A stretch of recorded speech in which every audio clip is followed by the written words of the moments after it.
about a week to week and a half is what we'll be covering on different kinds of projects, guys. Okay, I will give you a quick idea of what is the final project, healthcare project, the finance or the banking project, and the project in the telecom domain. These are things that I will give you a quick idea in a bit as we continue here, guys. So this is a quick look at a slightly high level, but if you dig deep into it, here is, let me just zoom this up.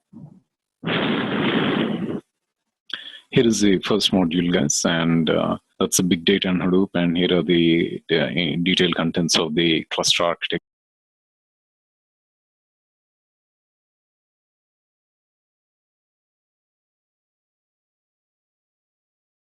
project and a telecom project. This is what I have right now, guys. Okay, so team can go ahead and share this one, this course content for you guys, and we can go ahead and go from there.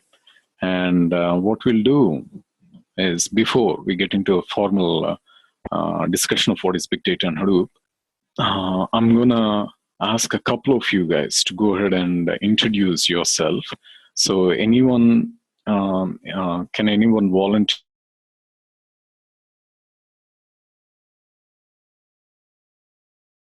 Idea, guys, if you can just come on air real quick. If you can come on the air, okay. I'll unmute you here. You can give a brief introduction about yourself.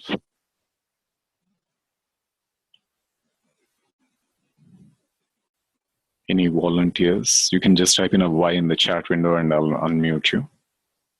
Great. Durga Pawan Garpati. Let me see, how's Durga doing today? There is it. Okay, Durga, you're on air. Yeah, Durga. Hi. Can you hear me? Yeah, Durga, go ahead. Yeah, my name is Pawan. Yeah, and I'm working as a PHP web developer for almost five plus years. Present, I'm working in Australia. Right. And I've been working in UK and India and Australia. Right now, present, I'm in Australia. So I'm thinking to learn big data and just to move on to the big data because I want to move for future. Gotcha. Thing. Very good. Very good. That's it for now. And for now, I'm working on a PHP as a PHP web developer, both front end and back end as a full stack. So I work like HTML, AngularJS, and everything. I see. So that's very good. So it looks like you're already into a little bit of PHP programming and AngularJS and things like that. So it's like saying you're already into, let me say, you're an athlete and you want to get into IPL and you want to get into cricket and things like that. How about that? It's actually, I try to learn, like, not sure about which is the best one, either functional or otherwise the administration in big data, because functional requires at least a core Java. That's what they told, but I'm not sure. Okay. And I'm thinking to learn both, but for now I'm just going for the administration. Gotcha. Okay. So here we're going to be focusing more on developer rather than administration, Pawan. That's good. That's good for me. That's very good. So again, even if you're on a functional side, there's per se nothing like functional side. Generally, what happens is in Hadoop world, if you have about 10 developers, about 2 to 3 of them are required to know Java. Not everybody is required to know Java and things like that. In most of the cases, it is a non-technical, non-programmers who are getting into the world of big data and things like that has been my observation. Pawan. So it is not a must. But however, if you're interested in Java and things like that, core concepts, if you're able to catch up, I will go ahead and have a few sessions for the Java MapReduce and the advanced Java MapReduce here. And we'll try to understand the inner workings of them. Oh, yeah, sure. Please. Thank you. Cool. Great. So it looks like you're having some fun. Australia, UK, and India, and you're right now in Australia. How's Australia, Pawan? Yeah, it's very good. And right now the time is 1:30 in the morning. 1:30 midnight. Oh, okay. That's midnight. So is that okay with you? Aren't you sleeping? Shouldn't you be sleeping at this time? Yeah, sleeping time, but it's fine. That's next. Okay. So you're doing a little bit of sacrifice there. Sacrifice always pays. So that's very good. Sacrificing a little bit for knowledge, and you'll get You'll have its own benefits. So very good to know about you, Pawan. I appreciate that. Thank you. Thank you, buddy. So allow me to put you back on mute. So gentlemen, ladies, that is Pawan, guys. He's PHP developer, about 5 years of experience. And looks like he's flying all over the world, man. US, UK, what is that? Australia, UK, and India. All right. He's having fun. We'll stop it there. We'll get back here. Let's see how Srinivas Thunu Guntla. Okay, let me see Srinivas. Okay, Srinivas, you're on air, buddy. Hi, this is Srinivas.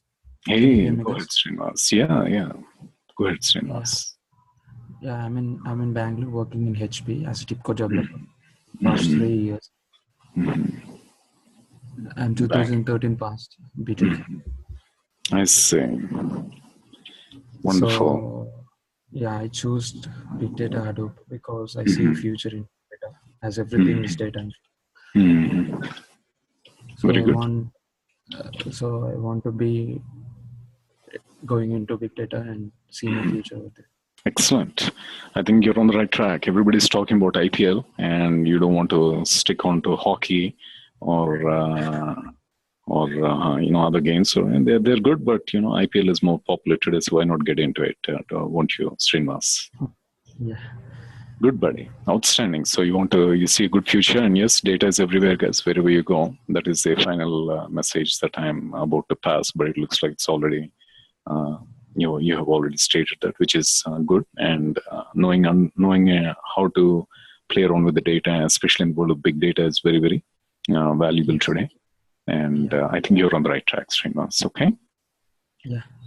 Very good, buddy. I appreciate that. Allow me to put you back on mute here so that we can proceed. Okay. You have any question? Yeah. Are we going to cover Scala also on this? Scala? No. Scala is part of Spark, Srinivas. Yeah, I thought we have a couple of sessions over Spark. Couple of sessions for Spark. Acceptable. Okay. I can definitely consider that, Srinivas, if that is what you need. Because I'm getting suggestions from friends or the colleagues saying that it's hot outside and it's good to know something about Spark. So that's the only put in front of you. Okay, excellent. I think that's a fair enough thing. So, okay, I will definitely, come back and revisit my course, and I'll try to add a couple of sessions on Spark and Scala. Srinivas, okay? Yeah, thank you so much. Thank you. Great. Thank you, buddy. Appreciate that. Okay. Let's see. So let's see. Okay, so that is Srinivas, guys. So those are a couple of folks from today. Hadoop admin, I'm not going to go too deep into Hadoop admin, Suman. This is mostly, I will be going over Hadoop developer only. Hadoop admin is slightly, a bunch of concepts are different, but it's not possible for me to cover those things, although I can cover them. But about 60 to 70% I will be covering. The rest of the 30% or 40% cannot be accommodated into this one right away. Okay, guys, as you have more and more questions, please feel free to type in. And what we'll do is we'll go ahead and get started and try to get a feel of, what is big data and things like that here today. So give me 1 second while I bring this up. So that's our Hadoop. Let's come here. Okay. Just adjust my screen. Okay. All right, guys. So let's get started here. We'll first try to understand what is big data, guys. Okay. So before we actually go ahead and try to learn cricket, we'll try to understand some of the main concepts in cricket and what is the problem the cricket or the IPL is solving and things like that is what we'll try to understand. So let's see what we have here, guys. Okay. So imagine, gentlemen, ladies, this is where this is the dawn of the time, and this is 2003.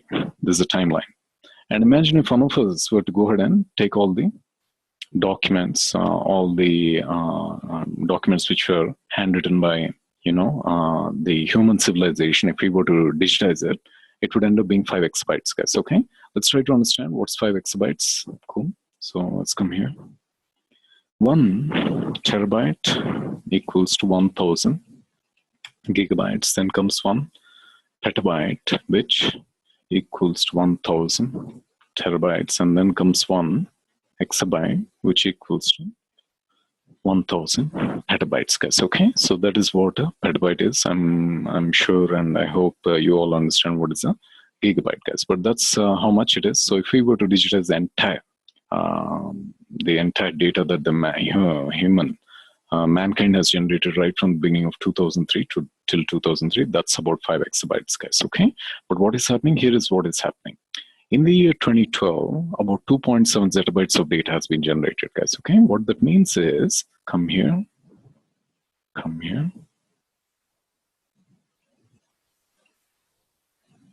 Okay, so what's happening is, in the year 2012, so 1 exabyte equals to 1000 petabytes, and then comes 1 zettabyte, which equals to 1000 exabytes, guys. Okay, and in just 1 year we have generated about 2.7 zettabytes. What that means is, another look at it is, imagine this dot is about 5 exabytes of data.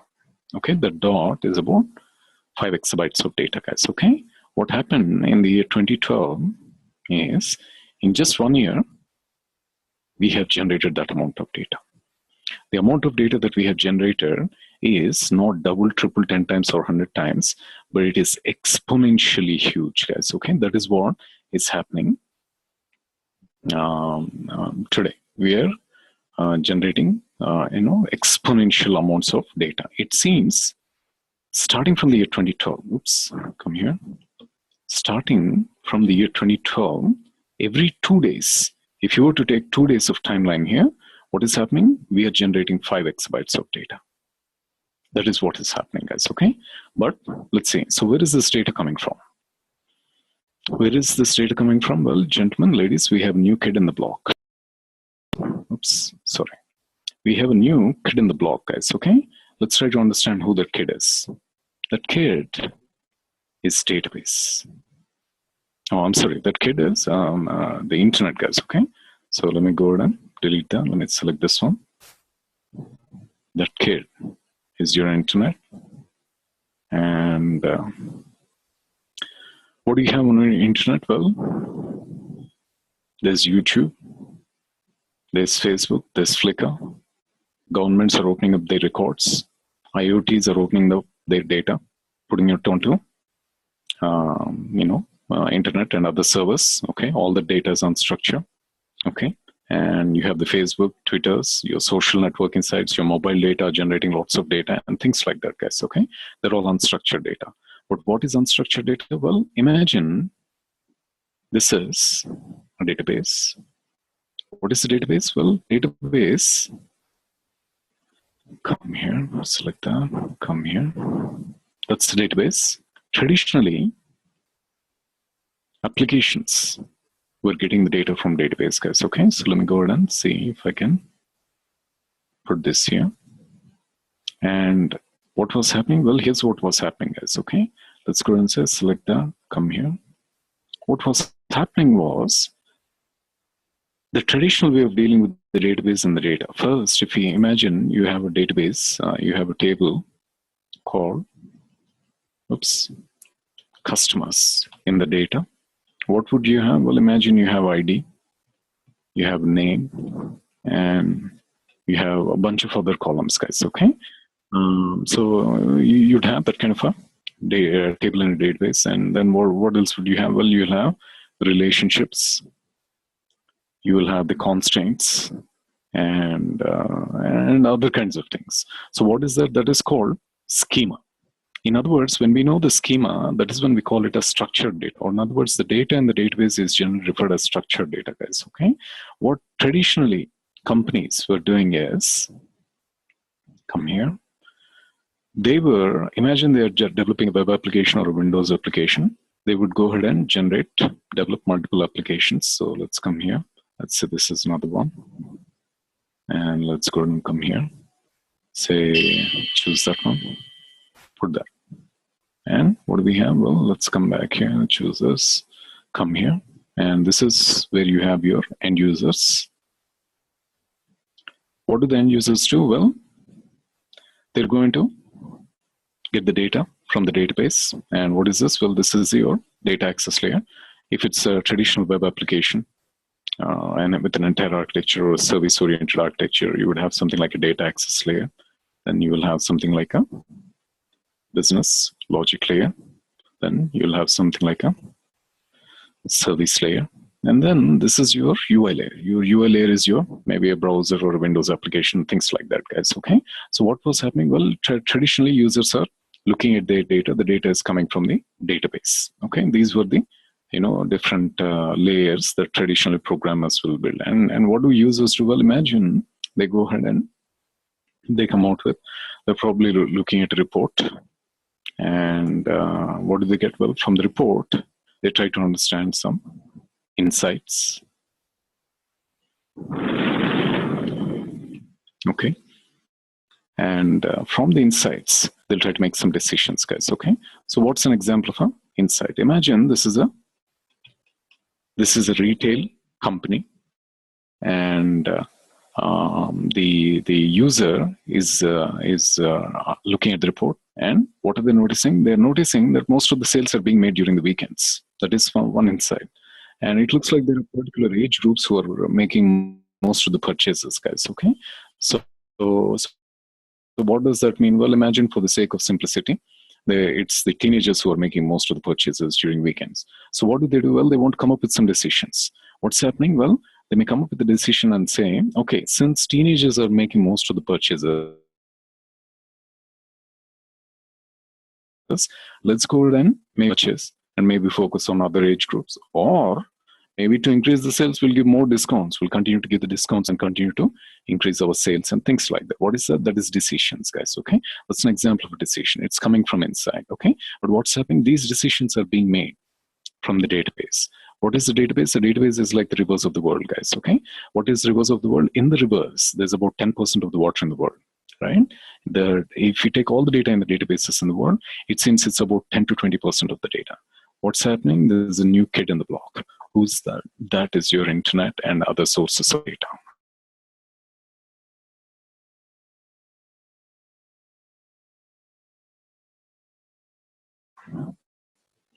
Here, well, your internet and your other sources of data can be thought of as the seas and the oceans, guys. Okay, what's happening here? Well, imagine your company is a fisherman. What are the companies doing? The companies are trying to get insights from where? From rivers. Okay, it's like trying to get the fish from the rivers. They're going to the rivers and they're finding the fish. Then they're using the fish to make decisions. They're using insights to make decisions. We use the fish to make money and things like that, guys. Okay, so big data is giving, well, the promise that the big data is giving is, if you can find fish in rivers, there's a lot of fish you can find in the seas and oceans. What is that? That is your internet. What's happening on internet? There's your YouTube, there's your Facebook, there's your IoT data, government data, and you name it, in many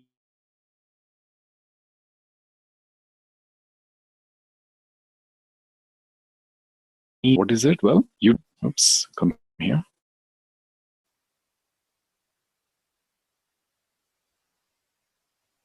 Facebook is, Twitter is exposing, and there are other sites which are exposing their data in other formats, guys. Okay, so that is what is happening. And what's the problem? Well, we do not know what is the parent, what is the child, what is the column name, or anything like that. The schema, that is when we call it as unstructured data, guys. Okay, when you know the schema, you exactly know what to build, how to build, and how to get the insights. But when you do not know about anything, how do you get the insights? Well, that is what is the problem, guys. Okay, so what's happening? Well, that's the data on the internet and other sources of data, which is unstructured.